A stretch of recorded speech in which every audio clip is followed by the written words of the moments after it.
네, 우리 사도신경 하심으로 우리 새벽 예배, 우리 목요일 새벽 예배를 하나님 앞에 올려드립니다. 전능하사 천지를 만드신 하나님 아버지를 내가 믿사오며 그 외아들 우리 주 예수 그리스도를 믿사오니 이는 성령으로 잉태하사 동정녀 마리아에게 나시고 본디오 빌라도에게 고난을 받으사 십자가에 못 박혀 죽으시고 장사한 지 사흘 만에 죽은 자 가운데서 다시 살아나시며 하늘에 오르사 전능하신 하나님 우편에 앉아 계시다가 저리로서 산자와 죽은 자를 심판하러 오시리라. 성령을 믿사오며 거룩한 공회와 성도가 서로 교통한 것과 죄를 사하여 주신 것과 몸이 다시 산 것과 영원히 산 것을 믿사옵나이다. 아멘. 우리 찬송가는 94장, 찬송가 94장, 주 예수보다 더 귀한 것은 없네 찬송하며 나아갑니다. 주 예수보다 더 귀한 것은 없네. 이 세상 부귀와 바꿀 수 없네. 영 죽을 내 대신 돌아가신 그 놀라운 사랑 잊지 못해. 세상 즐거움 다 버리고 세상 자랑 다 버렸네. 주 예수보다 더 귀한 것은 없네. 예수밖에는 없네. 주 예수보다 더 귀한 것은 없네. 이 세상 명예와 바꿀 수 없네. 영 죽은 내 대신 돌아가신 이 세상 명을 바꿀 수 없네. 이 세내 즐기던 세상 일도 주 사랑하는 맘 뺏지 못해. 세상 즐거움 다 버리고 세상 자랑 다 버렸네. 주 예수보다 더 귀한 것은 없네. 예수밖에는 없네. 주 예수보다 더 귀한 것은 없네. 이 세상 행복과 바꿀 수 없네. 유혹과 핍박이 몰려와도 주 섬기는 내 맘 변치 않아. 세상 즐거움 다 버리고 세상 자랑 다 버렸네. 주 예수보다 더 귀한 것은 없네. 예수밖에는 없네. 아멘. 우리 본문 보겠습니다. 열왕기상 1장 1절에서 4절입니다. 열왕기상 1장 1절에서 4절입니다. 열왕기상 1장 1절에서 4절 말씀입니다. 우리 함께 읽도록 합니다. 다윗 왕이 나이가 많아 늙으니 이불을 덮어도 따뜻하지 아니한지라. 그의 시종들이 왕께 아뢰되 우리 주 왕을 위하여 젊은 처녀 하나를 구하여 그로 왕을 받들어 모시게 하고 왕의 품에 누워 우리 주 왕으로 따뜻하게 하리이다 하고, 이스라엘 사방 영토 내 아리따운 처녀를 구하던 중 수넴 여자 아비삭을 얻어 왕께 데려왔으니 이 처녀는 심히 아름다워 그가 왕을 받들어 시중 들었으나 왕이 잠자리는 같이 하지 아니하였더라. 아멘. 오늘부터 살펴볼 열왕기서 말씀은 사실 주님이 오시기 전에 500여 년 전에 쓰였습니다. 561에서 537년에 쓰였는데, 이때 당시 이스라엘 백성들은 무엇을 하고 있었느냐? 포로 생활 중이었습니다. 여러분들 잘 아시다시피 북이스라엘은 예수님 오시기 전 722년에 아수르에 의해서 멸망을 당하고, 여러분 남유다는 어떻게 됩니까?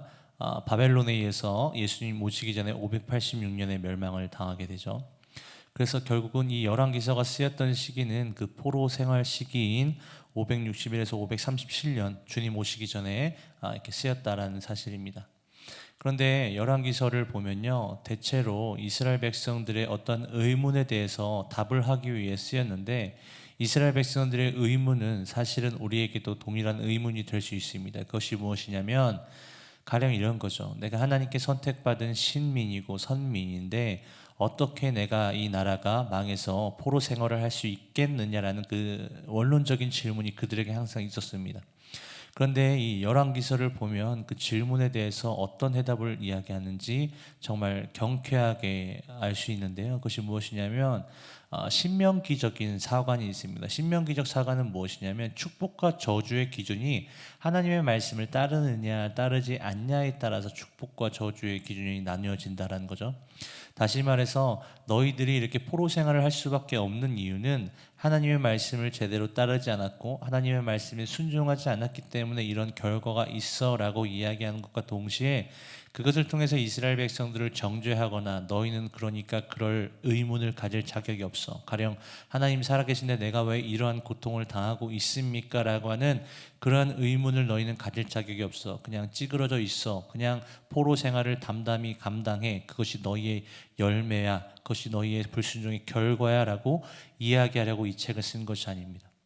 그러면 성경이 전체적으로 구속사적 관점에서 구원의 서사시라는 구원의 서사를 이야기하는 책이라는 것이 신빙성을 잃게 됩니다. 우리가 알다시피 성경은 구원의 책이죠. 그죠? 희망의 책이고 소망의 책이고 복음의 책인 것입니다. 다시 돌아와서 그렇기 때문에 열왕기서를 통해서 이스라엘 백성들, 다시 말해 포로 생활을 하며 힘겹게 살아가고 있는 자신의 이런 처지에 대해서 의문을 갖고 있는 이스라엘 백성들에게 너희들이 하나님이 떠났기 때문이야 라고 말하는 그 저희는 무엇이냐면 다시 하나님께 돌아오라라는 메시지가 숨겨져 있는 것이죠. 그래서 회개하고 다시금 하나님의 뜻대로 살아가게 된다면 너희는 결국 다시 회복을 경험할 것이라는 것이 이 열왕기서의 시작입니다. 즉 우리는 이 말씀을 통하여서 우리가 진정으로 어떻게 살아야 하는지와 더불어 내가 과연 정말 형식적인 예배자가 아니라 하나님 말씀에 입각하여서 봉사하고 하나님 때문에 내가 헌신하고 하나님이 너무 사랑스러워서 헌금하는 것, 그와 반대로 내가 하나님을 사랑하지 않고 하나님을 좋아하지도 않고 하나님 기뻐하지 않고 회개하지 않고도 봉사할 수 있고 섬길 수 있고 헌금할 수 있다는 것, 이 두 가지의 정말 극명한 차이 가운데 과연 나의 신앙, 저와 여러분들의 신앙은 어떠한 상태인지를 이 말씀을 통해서 다시 한번 상고하게 되시기를 진심으로 소원합니다. 언젠가 다니엘 기도회, 청년 다니엘 기도회 이명규 목사님이 나오셨는데 그분의 설교 제목이 무엇이냐면 메멘토 모리였습니다. 메멘토 모리는 최고의 지성, 얼마 전에 돌아가신 이어령 박사가 참 많이 사용했던 단어인데요, 라틴어로서 너의 죽음을 기억하라, 메멘토 모리, 너의 죽음을 기억하라, 메멘토 모리, 이 뜻인데요. 로마 시대에, 그 제국주의 시대에 로마는 엄청나게 큰 땅을 가지고 있었죠. 그리고 그 수많은 전쟁을 통해서 땅을 따먹기를 하고 있는데, 전쟁에 승리한 장군이 개선문에 들어와서 개선 장군이라는 이야기가 있지 않습니까? 그래서 그 장군이 그 목사님의 설교에 의하면 이 개선문을 통해서 들어오는데 수많은 꽃가루를 뿌리면서 환영을 한다는 거예요. 그런데 그 위대한 업적을 달성한 장군 옆에 부관이 있는데, 그 부관이 하는 일은 간단합니다. 그냥 그 장군의 귓가에 대고 메멘토 모리라고 이야기하는 거예요. 너의 죽음을 기억하라. 너는 죽는다. 이것은 세 가지의 의미가 있다고 하는데, 첫 번째 의미는 무엇이냐면 당신과 함께 싸웠던 그 당신의 부하가 있었기 때문에 당신의 승리가 있었다. 다시 말해서 당신의 부하의 그 헌신적인 죽음을 기억해라. 두 번째로, 당신이 노력하고 이 전리품, 전쟁을 통해서 취한 이 모든 것들은 상대방, 비록 적이었지만 그들의 죽음이 있었기 때문에 당신이 이렇게 수많은 노량물, 금은 보화를 가지고 올 수 있었다를 기억해라. 그리고 마지막 무엇입니까? 당신이 개선문을 통과할 때 마치 대스타를 환영하는 것처럼 수많은 꽃가루와 환호가 있을지라도 당신은 결국 죽는다라는 것이었어요. 즉, 교만할래야 교만할 수 없고 붕 뜰래야 마음이 붕 뜰래야 붕 뜰 수 없는 상황인 거죠. 그렇기 때문에 결국은 메멘토리는 무엇이냐면, 죽음이 결국 우리의 하루하루 살아가는 데 있어서 굉장히 큰 이정표가 되고, 죽음이 결국은 우리 가운데 굉장히 큰 선생이 될 수 있다는 것입니다. 왜 그렇습니까? 오늘 말씀 1절 한번 찾아볼까요? 열왕기상 1장 1절 한번 읽겠습니다. 다윗 왕이 나이가 많아 늙으니 이불을 덮어도 따뜻하지 아니한지라. 여기서 따뜻하지로 번역된 단어가 히브리어로 이함이라는 말인데, 따뜻하다라는 말이 될 뿐만 아니라 이게 창세기에 어떻게 쓰냐면 성적인 욕구를 뜻합니다. 성적인 관계를 맺다, 이런 뜻도 가지고 있는데, 다시 말해서 여기에서 부정적으로 따뜻함을 느끼지 않다라고 말했던 것을 해석하면 더 이상의 뜨거운 열정도 없고 성적인 욕구도 없이, 다시 말해서 생식력이 멈춘 상태를 이야기하는 것입니다. 즉, 아무런 힘도 아무런 열정도 없는 것이죠. 그 위대했던 다윗, 유명했던 다윗, 그리고 그 블레셋의 그 골리앗을 쓰러뜨리고 이스라엘을 통합하고 또 모든 전쟁을 승리로 이끌었던 그 위대했던 다윗도 결국은 죽을 수밖에 없다라는 것입니다. 그것이 또 저와 여러분들의 인생의 모습이라는 거죠. 사랑하는 여러분, 우리는 소망의 한가운데 있습니다. 그런데 그 소망을 어디에 둘 것이냐는 사실은 굉장히 큰 차이를 두게 되죠. 우리가 이 땅 가운데 소망을 둘 것인지, 아니면 하늘 본향의 소망을 둘 것인지, 다시 말해서 한 줌 흙이 될 수밖에 없는 이 땅에서의 모든 것을 움켜쥐려고 하는 그런 소망이 있을 것인지, 아니면 영생복락하며 영원히 날마다 새로운 땅 가운데 새하늘과 새 땅, 그 우리의 본향을 사모하고 거기다 소망을 둘 것인지는 사실을 믿는 자와 믿지 않는 자를 가르는 굉장히 큰 기준이 되기도 합니다. 그러면 본향에, 다시 말해서 천국에 합당한 사람들의 특징은 무엇입니까? 간단합니다. 주님을 사랑한다는 것입니다. 주님과의 관계에 굉장히 중요성을 갖고 있다는 거죠.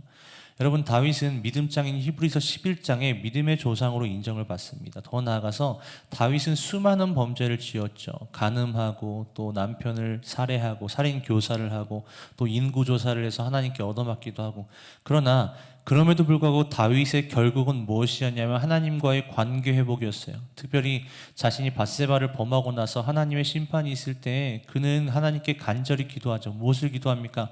하나님, 내가 이 실패로 인해서 나의 왕위가 사라지면 어떡합니까? 라고 기도하잖아요. 이것은 마치 사울이 했을 법한 기도예요.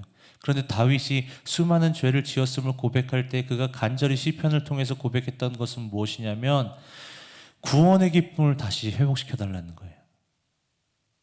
구원의 기쁨. 다시 말해서 하나님과 나와의 관계가 회복되기를 원했던 것이 다윗이었어요.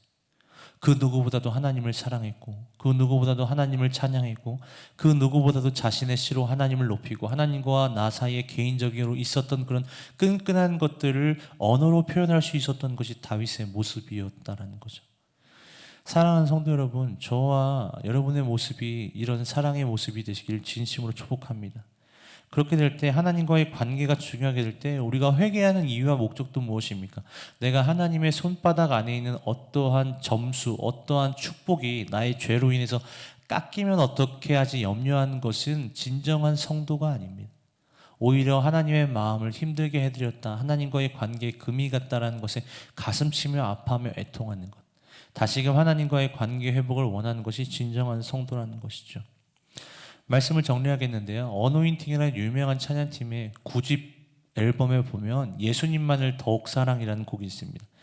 가사를 보면 다음과 같은데요, 예수님만을 더욱 사랑, 날이 갈수록 더욱 사랑, 고난이 와도 더욱 사랑, 내 삶의 고백 더욱 사랑, 주님 한 분만 더욱 사랑, 그 무엇보다 더욱 사랑, 그 누구보다 더욱 사랑, 내 영의 고백 더욱 사랑.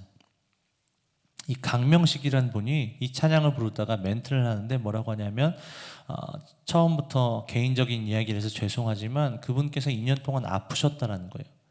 그래서 아파서 힘들고 병원도 자주 가고 우울증에 빠지기도 하고 했는데, 막상 아프다 보니까 하나님께서 주신 마음이라고 그분을 믿는다라고 이야기를 하는데, 만약에 내가 오늘까지 살아온 것 정리하고 내일 주님 앞에 선다면 무엇이 제일 중요할까? 그러니까 다시 말해서 내가 오늘까지 살고 만약에 내일 죽어서 주님 앞에 선다면 무엇이 가장 중요할까라는 물음이 그 아픔 가운데 떠올랐다는 거예요. 그러면서 매일 주님 앞에, 내일 주님 앞에 선다고 생각하니까 어제까지 걱정하고 염려했던 모든 것들이 하나도 의미가 없다는 것입니다. 사역을 어떻게 하면 잘할까? 어떻게 하면 더 좋은 음악 만들까? 더 사람들에게 칭찬받고 인정받을까? 큰 사역할까? 크게 쓰임받을까? 돈 걱정, 경제적인 문제, 이런 모든 것들이 내일 주님 앞에 선다라는 생각을 하니까 아무것도 의미가 없어졌다는 거예요. 그냥 하나 남더래요. 그냥 하나. 뭐가 남습니까? 주님하고 나하고 관계, 그거 하나 남더라는 것입니다.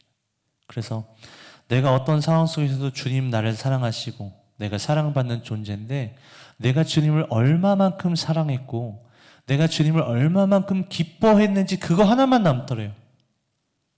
여러분, 오늘 설교의 제목을 저는 결국이라고 지어봤습니다.